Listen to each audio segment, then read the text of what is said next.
What's going on, everybody? It is your friendly neighborhood dad hat wearing, reality TV loving, wrestling fan, dad hat here, aka Justin. Joined by my side, as always, my buddy, my brother, the birthday boy coming up this weekend, MJ Duplessis. Happy birthday, boo boo. Thank you, family. We're back. Another episode of Survivor Reignited. And I pushed and I shoved and I got what I wanted and made Michael watch all the rest of season 1 so we can move on from Borneo. Thank you for that because I was getting so tired of Borneo. I don't know. Understandable after watching this. Again, we were just talking off camera about like you're going to see in the next season, the shift into gameplay is like almost as I'm fixing some light because I'm in the dark. It's night and day, just jumping from season 1 to season 2. But yeah, so previously on Survivor, we were pre-merged. We were about to. The two tribes, Pagong and Tagi, were, the idea of the merge was on all their minds. Joel was just voted out. So in episode 7, aptly named The Merger, it's a little bit different. I don't remember if they do this in like seasons 2 and 3. Like they don't do it now anymore. But you get Jenna and Sean from each tribe almost as like ambassadors, and they inspect each other's tribes. Yeah, I was like, that's interesting to see like where they want to live and what they like, where they do. This is not necessarily a spoiler, but now for the most part, they pretty much send them to a brand new beach, and they have to start all over again. Like it's not. There's somewhat of a shelter. We just have to add on to it, but okay. But they get Sean and Jenna as ambassadors.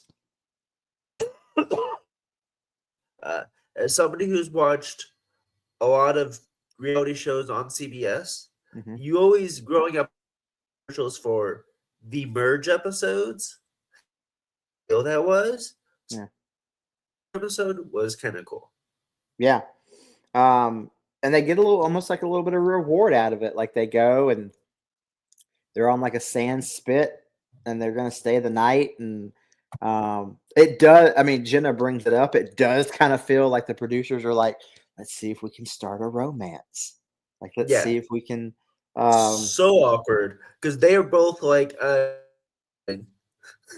Yeah. And it's just like, let's be real stereotypical here. The rich, the doctor, and the single mother.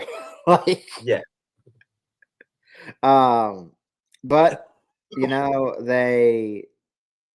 get to eat, they get sleep, and they decide to go live at Toggy Beach, and they rename the tribe. It's Ratana, which is again also aptly named for rats, and since we've already seen them eat rats this season. And it's a lot of hustle and bustle. It's people that they merge, and it's they're getting to talk to these other people for the first time since they started this game. And it's a lot of people all in one space. And I mean, you've brought up like old man Rudy, but I mean he's just annoyed at all the people, and he's pissed off and said in his I fucking love it. Very much so. Like I love Rudy, but he's just like fuck off for the most part. It's an interesting dynamic, the idea of a merger. Because I mean, you kind of have to. I mean, especially again, early on in reality competition shows. And so, I mean, the idea of bringing everyone together, because it's as an outsider and us watching it, we know all these people. We know kind of how they're acting. So, they're on 3 days each. This is episode 7. So, like day 21-ish. Yeah. around there. Um, and they're meeting these people for the first time, for the most part, other than competing against them. Um, what did you think about the two tribes coming together? I thought it was hilarious because like along with their own tribe, and now they have to get along with other people. Uh, Situation. I can't be a person or not a people person, Yeah, so I don't know with other people's personalities. it's There's too much. yeah, It's you're in a very confined, even though you're on a beach, and I guess you can walk away. But like, I mean, and for the most part, a pretty confined area with a lot of people and a lot of conversations going on. Like, I know for me, and for me, it's just because I've had a lot of ear surgeries in my life. But like, I get in a crowded restaurant, and I'm just like, it's too much. There's too much like yeah, excess noise, the music playing, all the conversations from every table around me. Like, I feel like that would be me here, and I'd rub people the wrong way. Like, I'd be like, yeah. ugh, like shit. And then there's certain conversations I wouldn't want to be a part of. Kind of like Yeah, Rudy when he gets pissed off when they start talking about their sexual escapades. yeah. I was just like, yeah, He's an old with man. Rudy He, on I there mean, one night. he- we get to the immunity challenge, and again, first season, very tame thing, holding your breath underwater, which you will see seasons to come. This happens again with slight twists and changes to it, which make it a little bit more challenging. Not just diving under and see who can hold their breath the longest. Uh, Somebody who hates open water, yeah, fuck this challenge. I mean, yeah, because I mean, you're right. They're in open water. This is not just in a pool. So you're underneath there holding your breath, but you're being moved because there's waves and they're like Yeah, it's the ocean. Um, and then the top three winners from each one, they have to run like an underwater relay, and release buoys. Um, and my boy Greg wins immunity. And Greg, I'm loving Greg at this time because I mean we'll go into it with the next episode too. Is like I don't feel like I don't feel like the producers like edited it well enough, and I feel like they talk about it in the reunion episode too. But like he's a major game player among non-game players, so the fact that he latches on to Rich, who is like the biggest game player on the other tribe, like, and he's trying to figure out his gameplay. Like, I like when Greg won, I was like, yes, love Greg. Um,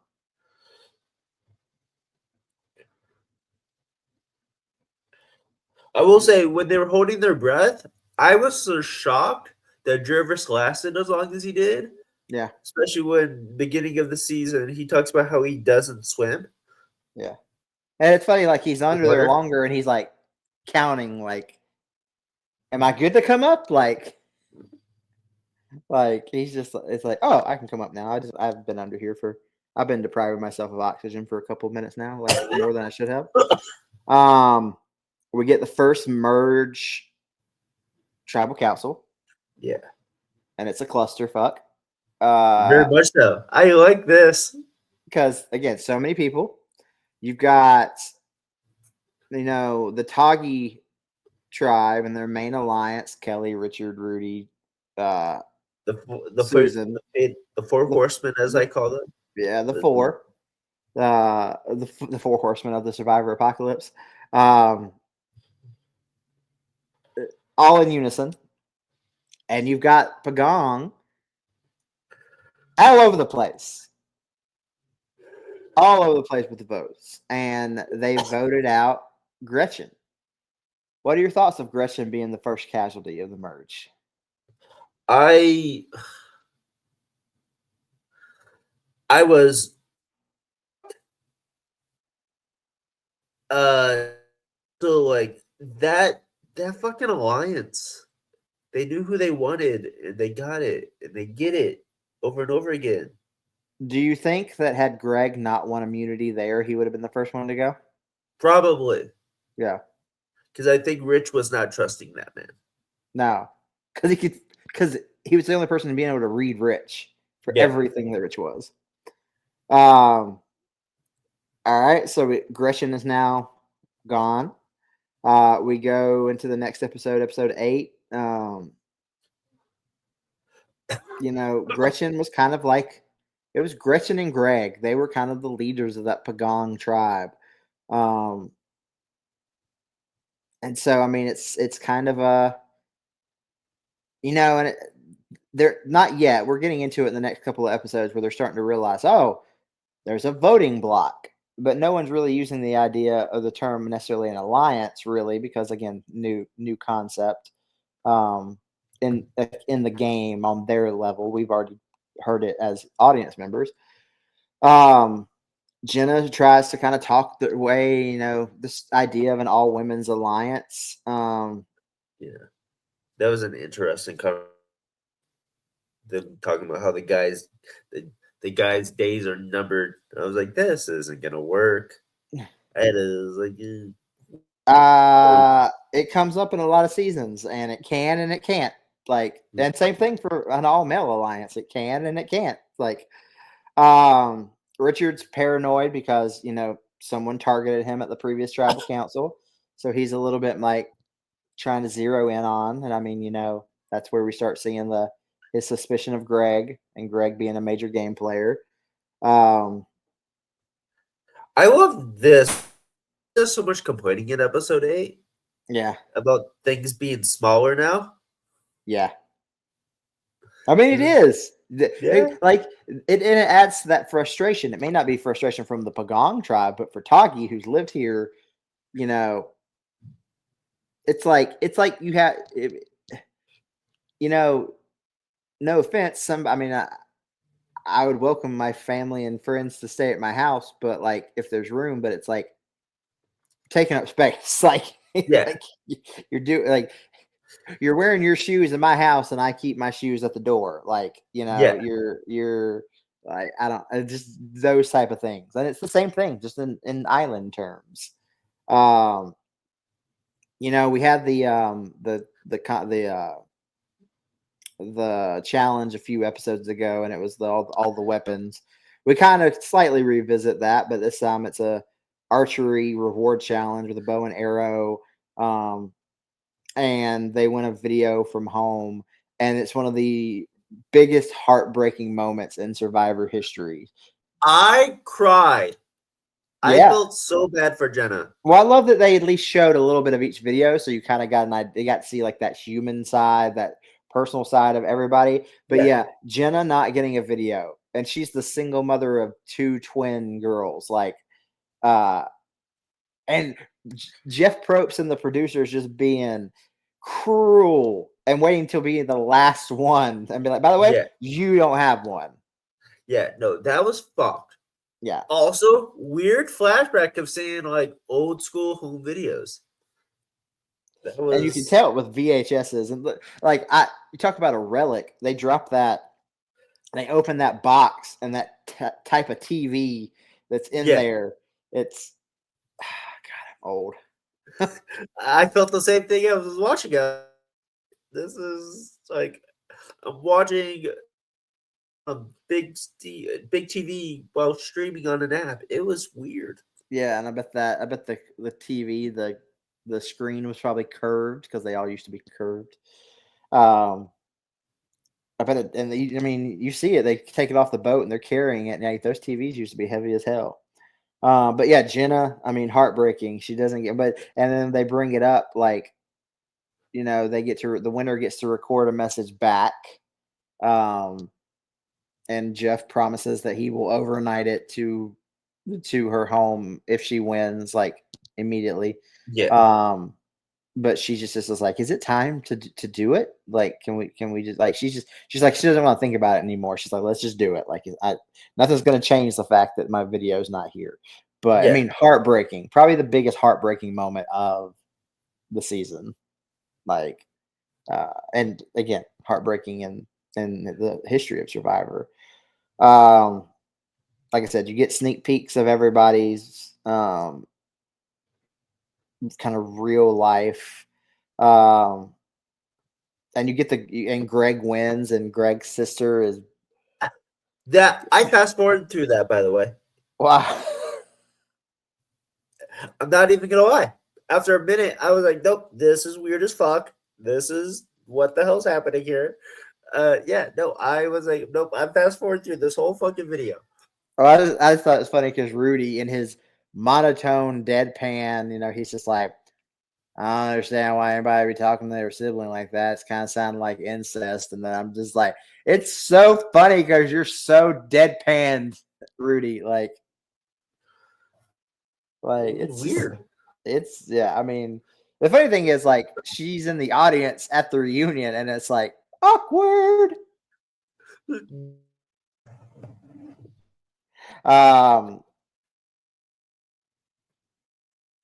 talked about Greg kind of being that one to really start to see Richard for what Richard is, and Richard, realizes that Greg's going to be a problem for him.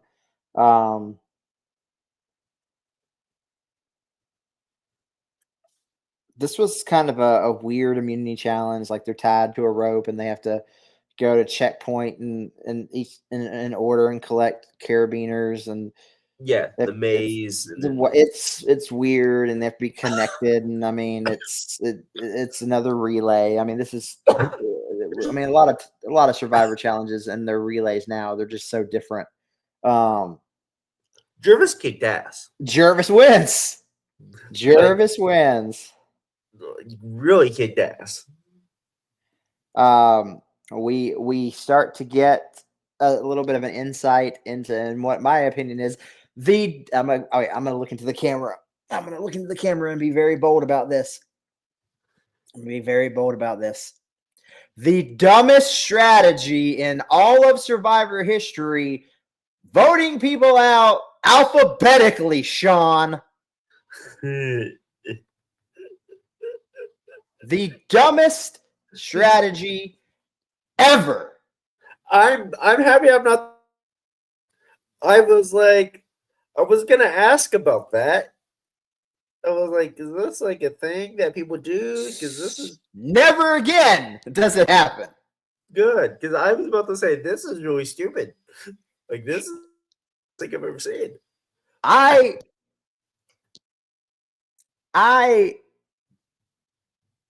I don't know if I can say. I don't know if this is true or not. I'm just gonna say he's one of. Sean is one of the worst Survivor players of all time. I was about to say the more this season went on, I was, especially these last 7 episodes, I was like, oh, this dude's a dumbass. This dude's really, really stupid. Yeah. Like, it's like you can't read a room. You're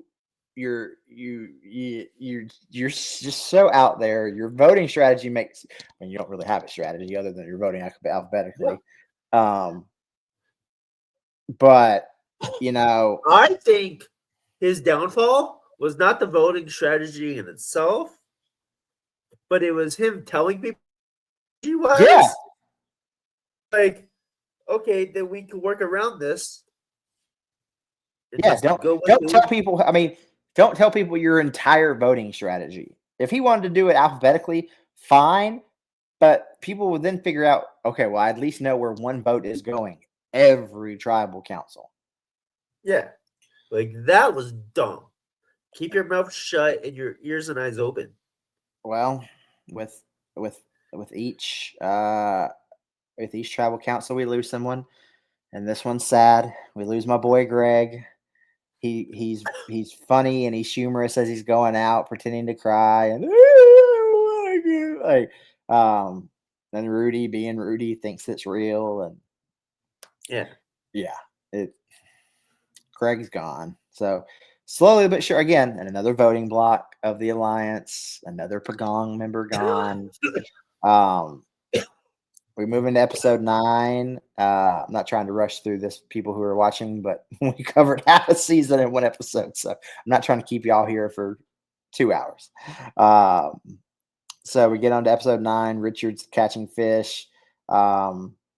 Richard's manipulation of, like, okay, don't they're gonna realize if I don't catch fish, uh, they need me, so I'm only gonna catch fish, Mhm. so they starve.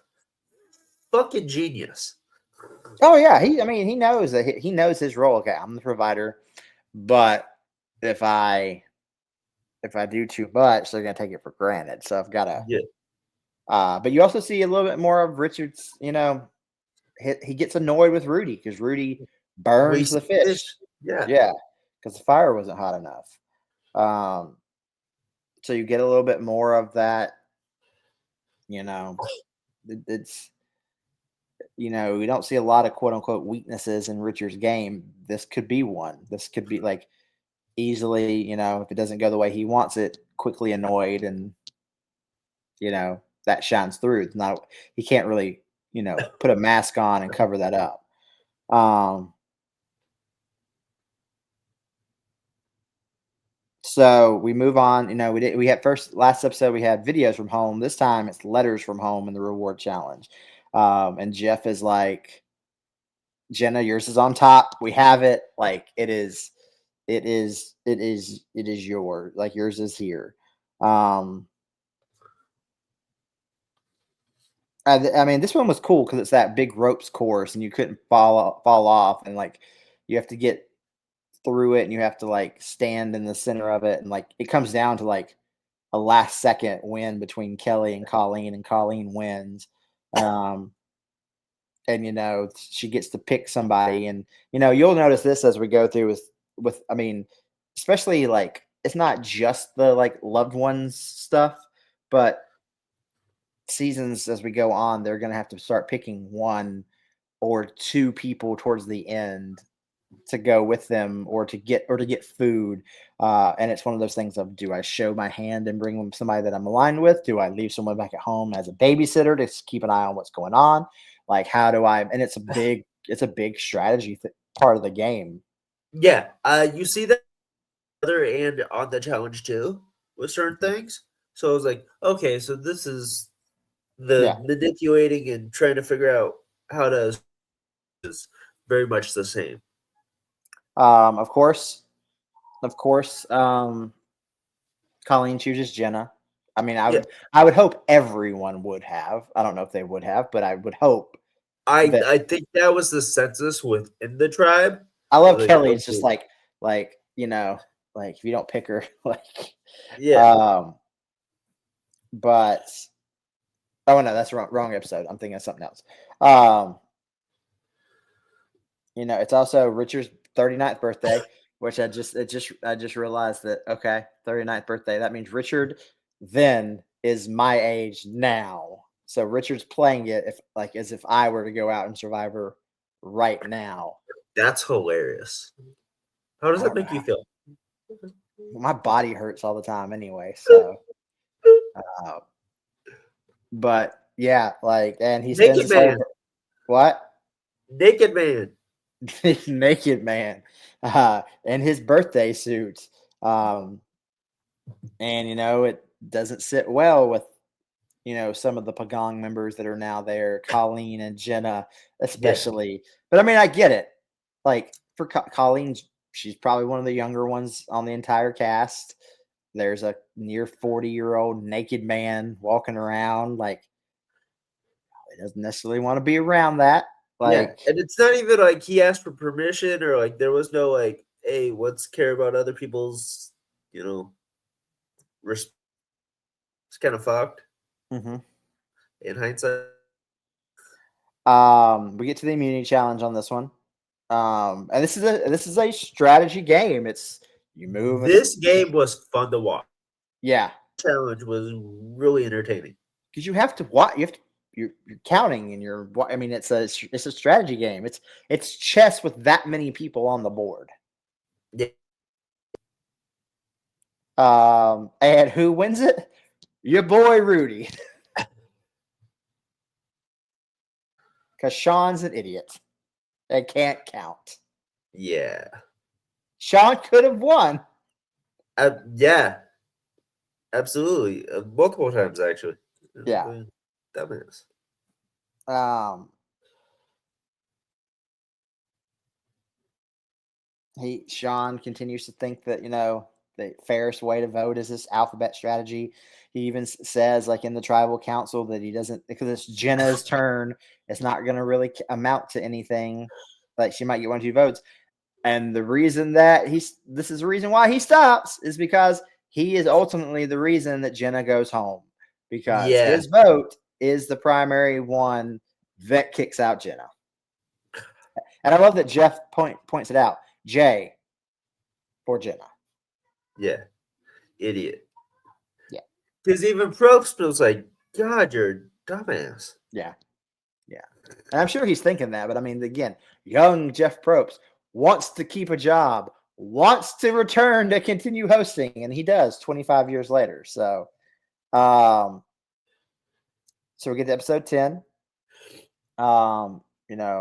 Jenna's gone. Susan was happy about it because she said Jenna talked too much. We're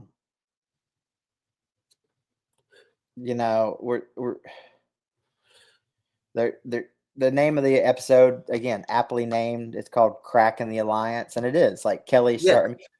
It's easy, and they bring it up with Kelly throughout the next couple of episodes about how, like, she's dressing more like the girls, but they're girls around her age. Of course, she's going to gravitate towards them. She doesn't necessarily really had that with her initial tribe. So cool. There's some people my age that I can relate to. Am I going to relate to a 39-year-old naked man? Am I going to relate to a older retired military man?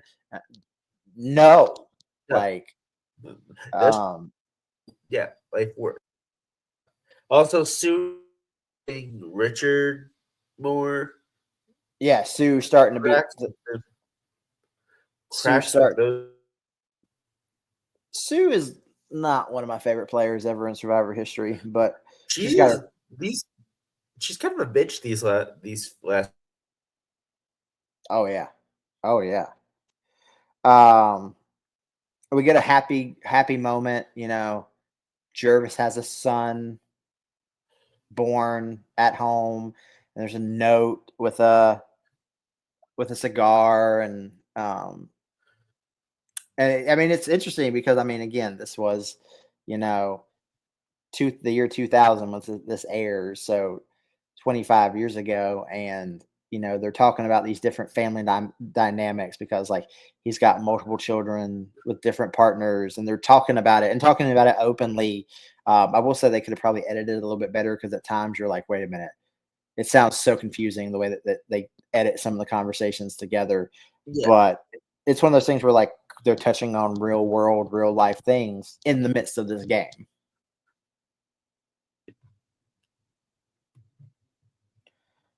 Let's see. I love that Jervis won that pizza and he decided to share with everyone. Yeah, he gives everybody a bite and he wins a phone call home. And it's just them literally,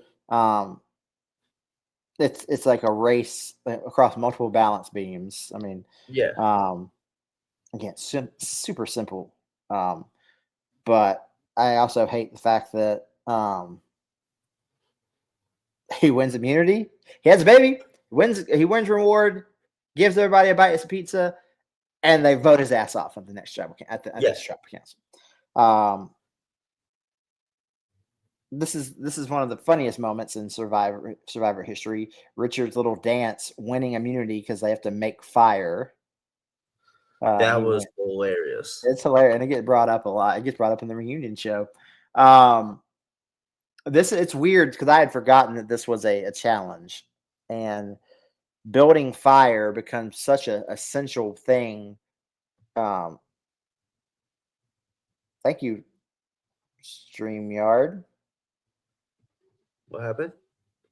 I don't know why, but StreamYard, at least on mine, StreamYard is showing like an example of like a live comment if we were live, but there's no. There we go. I don't know why it was. That's weird. AI computers are taking over the world. But what was I talking about before they interrupted me? We were talking about Richard dancing. Oh yeah, the fire making, like making fire, not only for like necessarily survival at the start of every game, but in the midst of lasting throughout the game in challenges, making fire becomes a big thing that you will see. And we're not there yet. You'll understand it when we get there. But making fire as a challenge becomes a very important deal. And if you come into Survivor and you don't know how to make fire, you're fucked. Like, Interesting. so yeah, it's a big thing. I don't even know when the first time that it happens. Now it's a every season thing for the most part. Like I said, Jervis, Gets a little. he does. I It was I hate to say it, but I mean, he was probably still the biggest physical threat they had there. Yeah. Um, I come to realize, and I don't know how, of course, don't know how often this is another, but it seems that every time someone these last few episodes gets something to do with their family, they're gone. Yeah. Yeah. I mean, we will talk about it. There are some seasons where, like, maybe not the cast members, but like you get the bitter juries, and they're not recognizing good gameplay. They're just bitter that they lost, so they don't give in my opinion, like sometimes there's seasons where like you gave this person one, but they did not have the best game of like your options. But yeah, Jervis is gone. Jervis is gone. Kelly decides to vote with her alliance, even though she's not liking how the alliance is going. Yeah. Episode 11, that of the Tagi alliance. It's still there, but it's not a powerhouse. Breaking down so quickly. Everybody's Colleen being the last of Pagong. Do what? Colleen? Yeah, Colleen's the last of Pagong. Which I mean, they kind of see too. I mean, she's not the super biggest physical threat. I'm sure she's very smart, but like at this time in Survivor history, they're not necessarily doing a lot of like big puzzles or mind challenges. It's more like cool races and physical relays and things like that. Sean wins reward. That dude's a fucking idiot. He is, but he wins he gets to spend time on a yacht, and he goes back on his word to take Kelly to the breakfast because he gets and he brings Richard, and it's like, what do you owe Richard? Like what? Again, poor editing. We get a lot of poor editing in these last couple of episodes. I think like it never really explains like why Richard would like what he felt he owed to Richard. But the cool thing was Sean's dad was on board. So I always thought about this too. The weird thing is like, okay, so that means you didn't know who won the awards. That means you had somebody's family member waiting. For everyone that's left there in the vicinity for in case whoever won. So there's people's loved ones that are just there who got a trip to the South China Sea just to go to the South China Sea and nothing else. Yeah, no, crazy. I realized I was trying to figure that out as I was watching. That's fucked. Yeah. To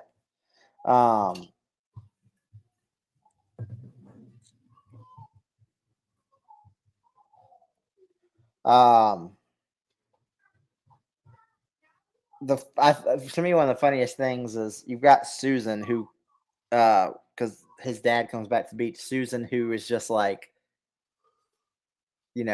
she even says she's like she's just some dumb redneck, but she's asking about these big things happening in the world to Sean's dad, and Sean's dad knows nothing.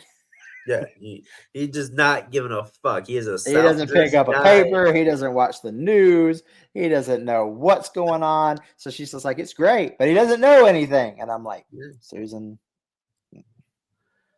I guess the apple doesn't fall very far from the tree. And facts. In the case of that Sean. family seems like they don't know shit. Sorry, Jersey. Just that is crazy. We get to the immunity challenge, and it's just a balancing. It's a balance beam of several beams tied together, and have to stand there. And Richard does everything he can to annoy people by singing 99 bottles of beer on the wall. And So I thought people were gonna punch him in the face. yeah, I'm sure they wanted to or to knock him off, but you know, Richard, you know, we'll see as we get into the finale. You know, like he's brave enough to put fate into other people's hands, and he does this here. Like I'm convinced that he doesn't just fall. It's a too comedic of a. So I'm like, he doesn't want to be up there, and he's like, I'm not going anywhere. Yeah, I feel like he very much throws challenges. Very much, What and is not in a not strategic way, but yeah. So fuck this. I'm yeah. bored. It comes down to Colleen and Kelly. Colleen even says, "Am I getting voted off?" And Kelly says, "Not by me." Yeah. Then we get to the tribal council, and Pagong is no more. Colleen is gone. We are down to all Toggy members, the 4 in the alliance, and Sean. And this brings us to our finale, August 16th, 2000, the final episode of Survivor Borneo. You know, Kelly's very vocal. She doesn't trust Richard. Richard's conspiring to get Kelly off next. Sean says that, you know, he's just stuck with people that are conniving and untrustworthy. Yeah, buddy, you're on a game show. Like, of course they are. Kelly and Susan are at each other's throats. Kelly didn't vote with them again. You know, Richard tries to be a voice of reason. He tries to be, and then he realizes he can manipulate the situation into his own war. Yeah. Smart son of a bitch. I mean, he's great. He's great at reading a room and knowing how to pivot and adjust. The reward challenge was kind of fun because they tried to make it a little more lighthearted. As they go to the mud volcano and they have to like get covered as much as they can on their body and dump it into a bucket to see which weighs the most. And you know, Kelly wins with 15.9 pounds, and she was smart. Put it in her hair and just dump it out of her hair. That's the smartest thing. I mean, yeah, like smart. The reward, getting rewarded by of yourself on TV, really funny. So this reward, I just recently saw an interview with Jeff Probst about this reward. So this is not an actual bar. This is not like this. So apparently they were really concerned because originally the prize was just a Bud Light. Just a Bud Light. And they were very concerned that they were just going to be like, nope. Like, we're not doing it just for a Bud Light. Like, you've given us, like, we're hungry, you know, we're tired, we're at the end. Like, they're going to say no to just a Bud Light. But they had to have the Bud Light for their sponsor because they were a sponsor. So apparently he gets on the phone with Mark Burnett, you know, the main creator and producer of the show, throwing around ideas, and I guess it's multiple of them. And finally, Mark Burnett goes, fine. We'll do this. They win a Bud Light. We take them to a bar, and they get to watch the first 5 minutes of the first episode. Jeff Probst is like, we don't have a bar. So what did I have to do? I had to tell my production assistant to create a bar and put a bunch of locals in it. You have to make a bar in like 3 hours and fill it with people around. And they said that so like when Kelly won the reward challenge, they literally blindfolded her, put her on a boat, drove her around in circles, left, right, up, down, north, east, south, west, just to confuse her about where the hell she was going while this was being built. That's and hilarious. then bring her into it for the reward. And they get the Bud Light out of it because and they say Bud a lot. Like Jeff even goes up to the bar, can I get 2 buds? Like, Yeah. so it fulfills their sponsorship, like requirements for Budweiser. Those Speaking of well, Budweiser, if you would like to sponsor anything that we are a part of, we will not say no to that money. those local they paid for that. I don't know. I'm sure some of them might have been even on like the crew, you know. Uh, Um, Susan and Kelly, as we continue on with the episode, they try to kind of rekindle their friendship. Um, Kelly and Susan, they agree to stay civil with each other. But Susan tells Kelly straight to her face she doesn't want her in the final 3 because she's a threat. Sean starts finally with there only being 5 left. Sean decides to start realizing that he needs to play and that he has to win immunity or he's gone. that didn't work, and this immunity challenge The was dumbest thing, the Survivor Witch Project. Way to capitalize on what was going on at the time. I felt like Rudy, all he had to do was listen. It's his face is right here reading it and he's mumbling it. It's like, what? I don't know. Like, that's everything. He makes that challenge. It's like poor old man. Yeah. Rest in peace, Rudy, because I think you passed away. I think Yes, he did. Yeah. I sent you a video the other day of I saw it. There's some on there that I was shocked at that I was like, what? Yeah. Yeah. Like some ones that I was a big fan of. So Kelly wins 3rd immunity challenge in a row. She's killing it. Richard is even considering turning on Rudy, who's his number 1. Because he's the strategist. He knows if he takes Sean to the end, he's gonna beat Sean. Yeah. Sean gets voted out, of course. So we are down the final. I'm sorry, that was not the last episode. Now we're on. I forget. It was a 2-parter when it initially aired, but it kind of combined them. But we're down to the alliance. We're down to the 4. And it's still to this day happens where a group can be dominant and make it to the end, even with some cracks in them. This is that episode I talked about where they talk about their bodies changing, and Richard, he's just like there's no muscle, and he shakes all the skin on his stomach about how there's nothing there. The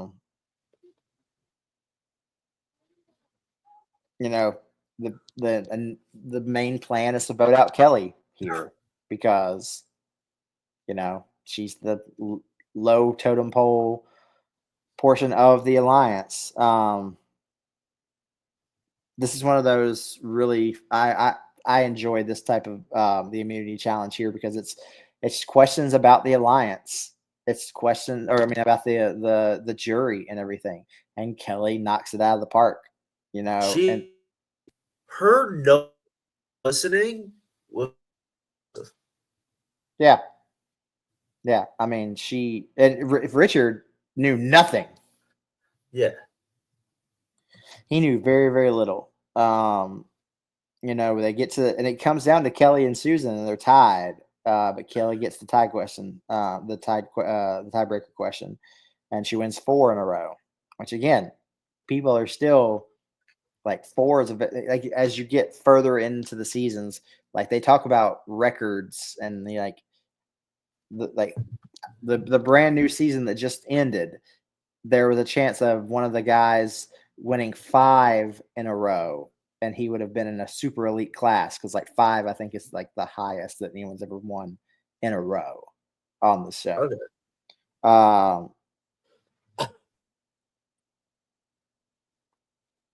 we get to tribal council. They do it right after the immunity challenge. Get a 2-2 tie with Richard and Susan.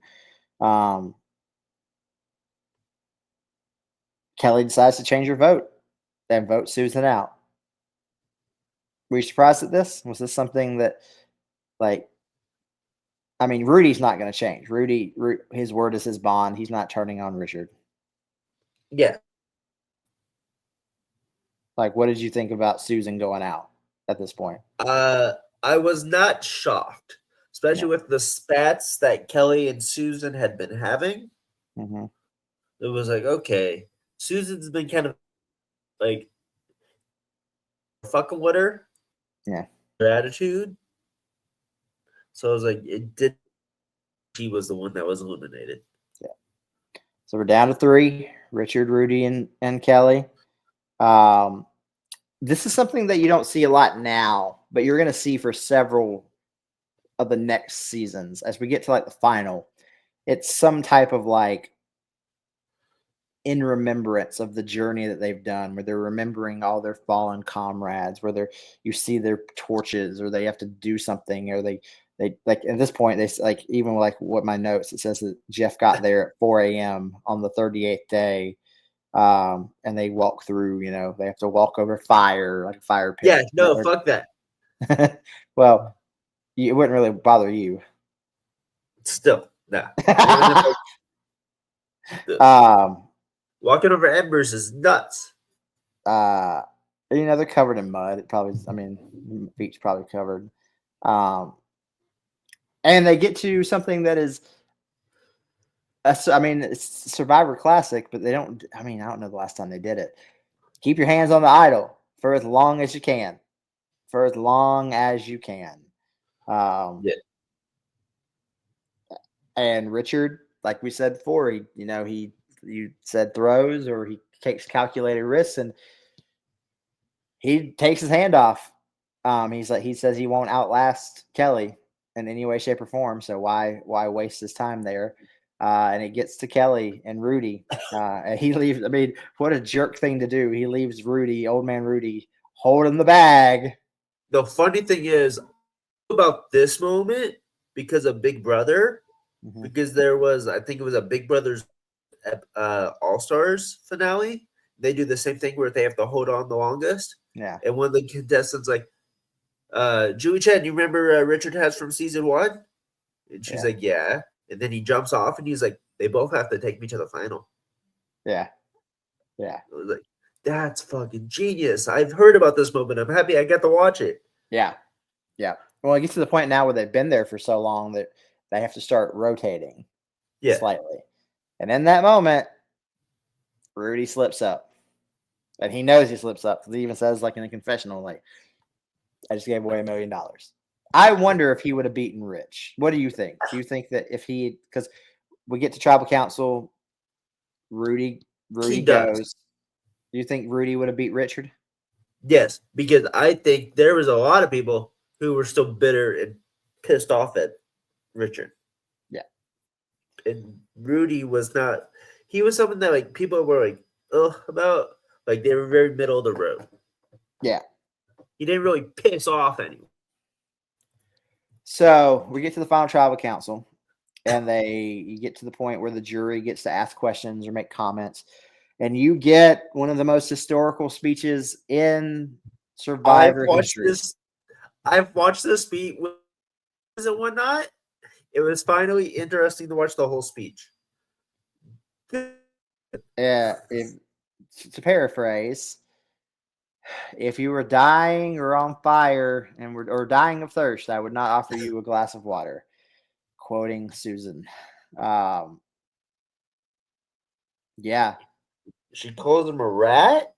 The rat, yeah. Calls Richard a rat or Richard a snake and Kelly a rat, and snake, they should listen to the island spirits they've come to know, and as nature intends it, snake should eat the rat. It's all super dramatic. But then we get a long ass. I didn't remember this.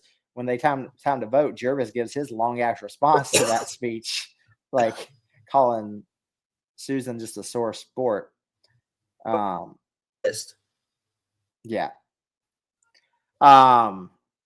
and it comes down to a vote for $1 million. Second place gets $100,000, and the winner also gets a Pontiac Aztec. Which is funny thing. My mom had one of those cars, or one of those SUVs. That's fun. It was cool because you could technically turn it into a tent. Into a camper. Like the back opens up and it has a tent attachment, so you technically go camping and that makes so much sense for a Survivor. Right. Yeah.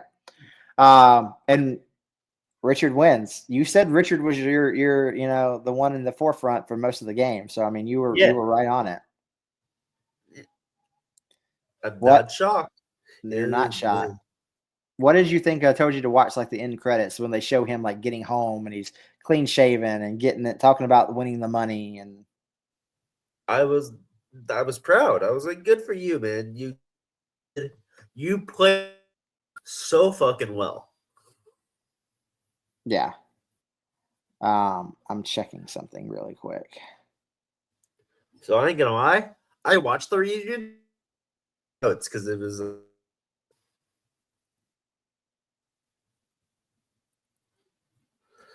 You watched what? Sorry, you broke up. I said I watched the reunion notes because they're always so entertaining to me. Yeah. Reality shows. So I have notes about the reunion. You said you have notes for the reunion? No, I do not have notes. Okay.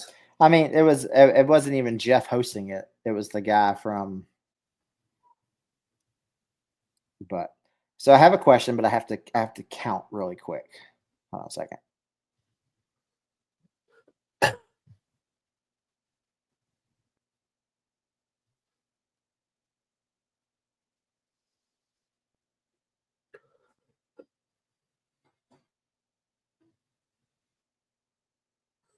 Okay. So one thing I want to do is eventually we're going to get to my favorite season, Survivor All Stars.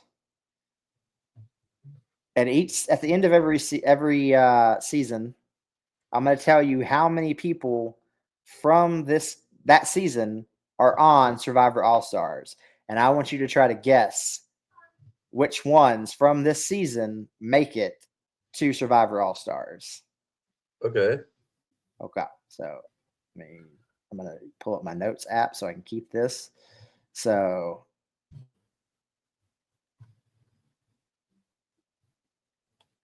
there are 4 people from Survivor Borneo on Survivor All Stars. Who do you think those 4 people are?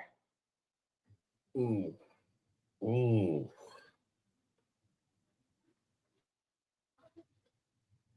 I'm gonna guess Richard. Okay. Jervis? No. Oh. So Richard, you said not Jervis? No. I'm not going to tell you. I'm just going to let you put your guesses in. So we'll see. Well, it's going to be Richard. What is funny guy's name? We just talked about him. Sean. Rudy. Blonde-haired boy. Greg. Yeah, Greg.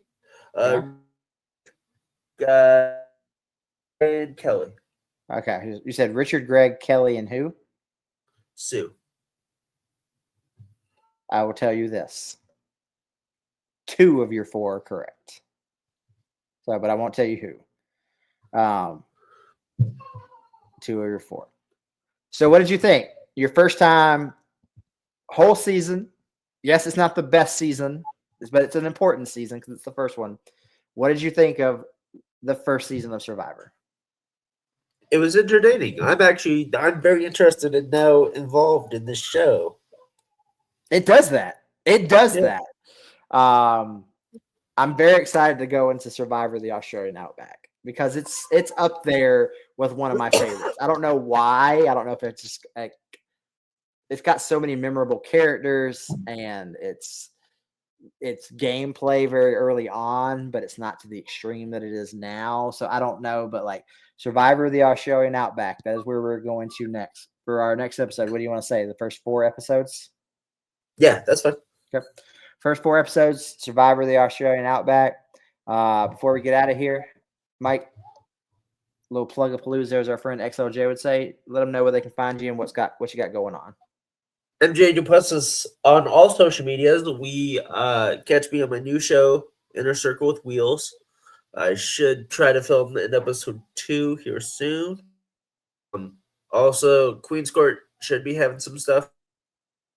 With Netflix taking forever to put Raw's app, it's been kind of crazy. Learning the ropes, XOJ and B-roll.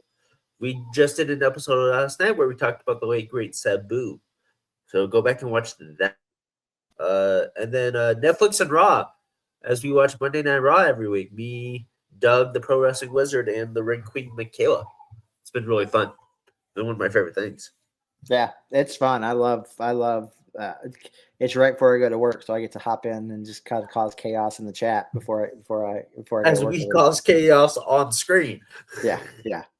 Hey, I've always said for World Championship Wreckage, you are the agent of chaos. So, but you can find me, Dad Hat Wrestling, on pretty much every social media. You can find World Championship Wreckage. It's been cool as this channel kind of evolves. Not just, we all love wrestling. That's what this channel is based on. It's going to still revolve around, but to have these kind of side projects like Survivor Reignited, for Inner Circle with Wheels, Pit Chronicles coming soon with Husky. There's some other things in the works, but yeah, this has been fun. I'm excited. I'm probably going to, as I go and probably edit this and what I just recorded before this. I'm probably going to watch the next episode of Survivor the Australian Outback because I've already watched the first one. But yeah, for Mike, I am Dad Hat, aka Justin. We will see you next time in the Australian Outback.